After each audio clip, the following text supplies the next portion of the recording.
browsing. Ya, kami akan menjelaskan tentang Symbian OS, baik itu sejarahnya, kekurangan maupun kelebihan. Assalamualaikum warahmatullahi wabarakatuh. Nama saya Karim dan saya akan menjelaskan tentang Symbian OS. Sejarah Symbian OS. Pada tahun 1980 berdiri sebuah perusahaan pengembang software yang diberi nama Psion yang didirikan oleh David Potter. Perusahaan ini mempunyai sebuah produk yang diberi nama Epoch. Perusahaan ini menghasilkan sebuah sistem operasi yang lebih difokuskan kepada penggunaannya kepada telepon berjalan. Pada tahun 1998 terjadi kerjasama antara beberapa perusahaan, yaitu antaranya Ericsson, Nokia, Motorola, dan Psion untuk lebih mendalami lagi kekonvergensian antara PDA dengan telepon seluler. Lalu pada tahun 2004 Psion menjual beberapa sahamnya dan hasil dari penjualan ini menghasilkan sebuah produk yang diberi nama Epoch Release 5 atau yang lebih dikenal lagi dengan nama Symbian OS versi 5. Sistem operasi dari Symbian OS ini telah mengintegrasi kebutuhan implementasi aplikasi kepada perangkat seperti PDA selain telepon seluler. Kemudian seiring dengan berkembangnya teknologi, muncul perangkat-perangkat baru yang kemudian diberi nama smartphone. Dan akhirnya Symbian memunculkan sebuah OS baru yang diberi nama Symbian OS versi 6 atau yang lebih dikenal dengan IR6 yang merupakan versi pertama dari Symbian OS. Symbian OS versi 6 ini bersifat terbuka karena dapat diinstal aplikasi lain dari luar pihak Symbian, jadinya bersifat open source. Lalu pada tahun 2005 muncul Symbian versi 9.1 dengan sistem keamanan baru yang diberi nama Capability Based Security.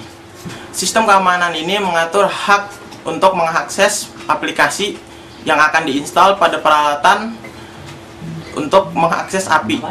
Muncul pula kemudian yang disebut Symbian versi 9.2. Symbian OS ini telah menjunjung teknologi Bluetooth versi 2.0 untuk transfer data. Sedangkan yang paling baru adalah Symbian versi 9.3 yang dirilis pada 12 Juli 2006. Symbian OS ini telah mendukung sistem Wi-Fi 802.11 dan HSDPA sebagai bagian dari komponen standarnya. Secara struktur, Symbian itu dapat dibagi menjadi 4 lapisan atau 4 bagian. Yang pertama, lapisan pendukung aplikasi atau application utility layer. Lapisan ini terdiri dari beberapa komponen pendukung aplikasi sehingga aplikasi dari luar sistem dapat berorientasi dengan baik dengan aplikasi dasar dari sistem tersebut. Lalu yang kedua, lapisan layanan dan framework antarmuka grafis atau GUI framework. Lapisan ini merupakan framework API yang tersedia untuk memberi dukungan terhadap penanganan input user secara grafis maupun suara. Yang ketiga, yaitu layanan komunikasi. Layanan ini berfungsi sebagai sistem operasi yang fokus diimplementasi pada peralatan komunikasi mobile. Pada Symbian OS ini terdapat 3 lapisan lapisan komunikasi. Yang pertama, lapisan paling atas berfungsi untuk mencari dan mengirim pesan teks.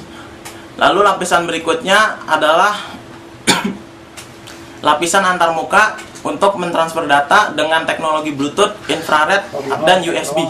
Dan lapisan terakhirnya adalah yang berhubungan dengan internet protokol seperti HTTP, WAP, dan sebagainya.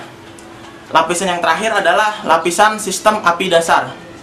Lapisan ini merupakan kumpulan dari API yang mendukung pengaksesan data memori, tanggal dan waktu, serta sistem dasar lainnya. Kemudian saya akan menjelaskan tentang klasifikasi sistem operasi pada OS Symbian.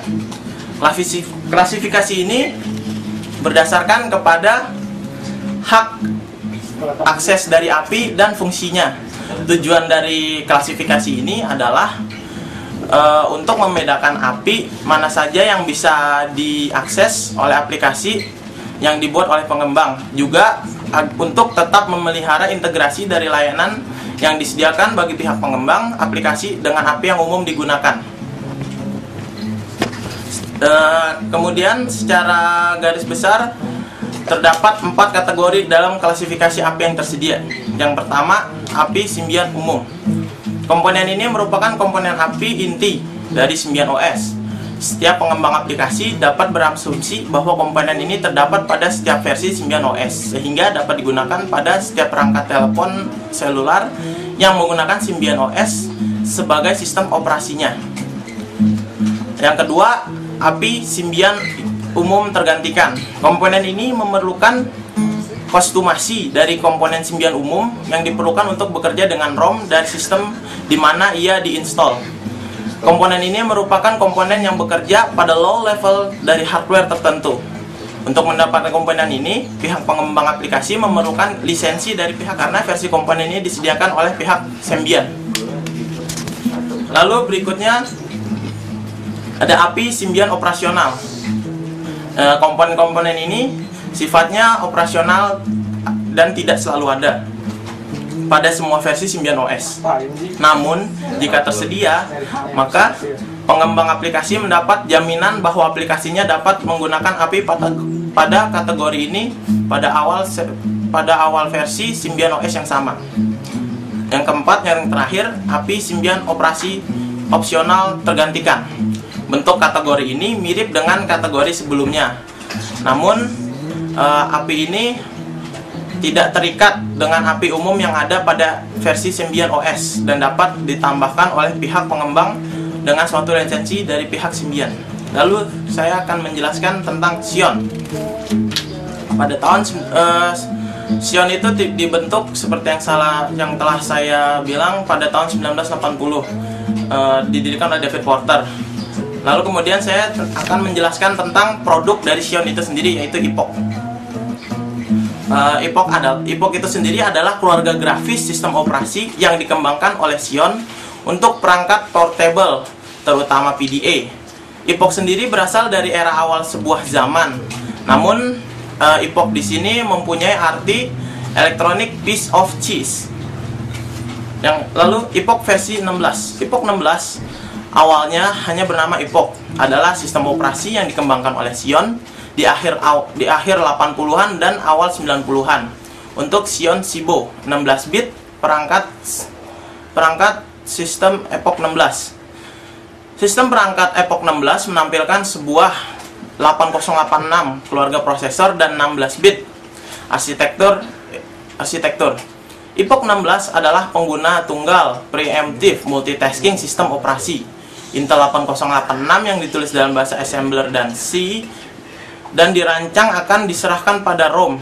Ini mendukung bahasa pemrograman sederhana yang disebut Open Bahasa Pemrograman atau OPL, Open Programming Language, dari lingkungan pengembang terpadu yang disebut OVAL. Perangkat Cibo dan lingkungan pengembangan terpadu termasuk MC200, MC400 seri 3 dan MC200 yang merupakan Epoch 16 pertama perangkat dikirim pada tahun 1989. Epoch 16 menampilkan 1 bit per pixel, terutama keyboard yang dioperasikan antar muka grafis untuk yang telah dirancang tidak memiliki penunjuk masukan. Lalu berikutnya Epoch 32. Versi pertama dari Epoch 32 rilis muncul di Xeon seri 5 ROM versi 1.0 pada tahun 1997.